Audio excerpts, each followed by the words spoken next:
At the Threshold of the Universe. The Song of Kamaria, Book 3. "Listen up!" Sergeant Jess Combs shouted over the roaring engine of the transport ship. 9 Marines strapped into their seats straightened. "The battle ahead will be harder than anything you may have trained for. The Undreal are master deceivers, and they will use every trick in their arsenal the moment we engage them."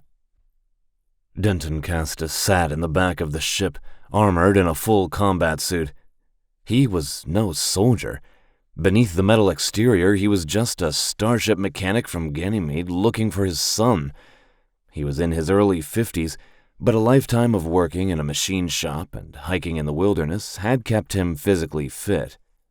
Denton had light skin, messy brown hair complete with a bushy beard, and green eyes that he kept locked to the ship's floor. His mind stirred with worry, horror, and loudest of all, hope. Denton had thought he'd left the Undreal in the past. He grew up watching news vids of the machines absorbing people like a nightmare made real. Focusing on work dulled the terror, but never extinguished it. As a result, he became an excellent mechanic under the crushing worry of the ever-growing shadow of the Undreal. Coming to Kamaria was a breath of fresh air. The Undreal stayed in the Sol system, and the shadow was gone. Or so everyone thought.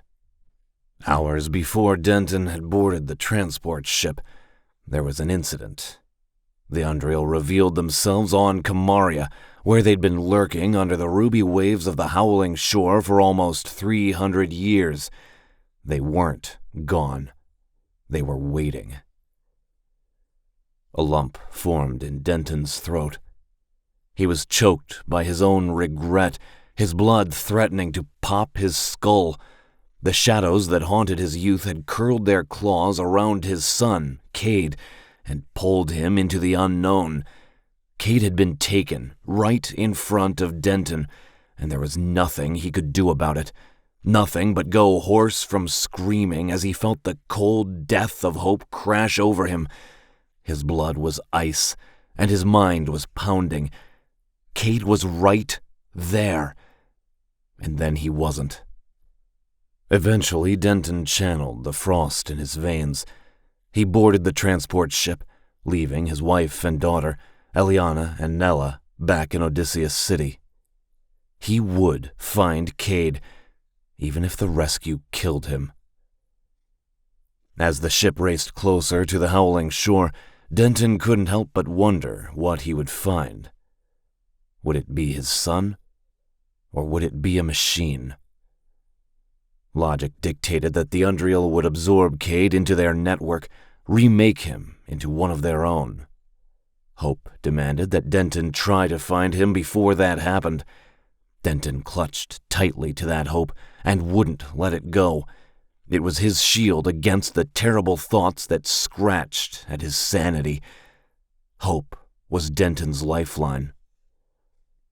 Corporal Rafa Ganem broke Denton's train of thought with a nudge. "You stick with me. We'll try and find your son." Rafa kept his eyes locked on Denton's. The corporal had recently been promoted, although he'd admitted to Denton that he felt like it wasn't deserved. His men had been killed in the same attack, and the guilt had stayed with the corporal. Rafa was a good man, not motivated by rank, but by a need to protect his people. Denton thought he deserved the promotion regardless. Rafa would have plenty of time to show the world why he deserved it. They would all be tested in this new war. Humanity was about to face an impossible enemy for a second time, and they would have to do it without Auk'nai's support. Tolulo and the rest of the Auk'nai would not be joining this fight. Humanity had caused the native Kamarians enough problems. Recently, the advanced race of bird humanoids had left the city of Odysseus to make a new nest in the Unforgotten Garden.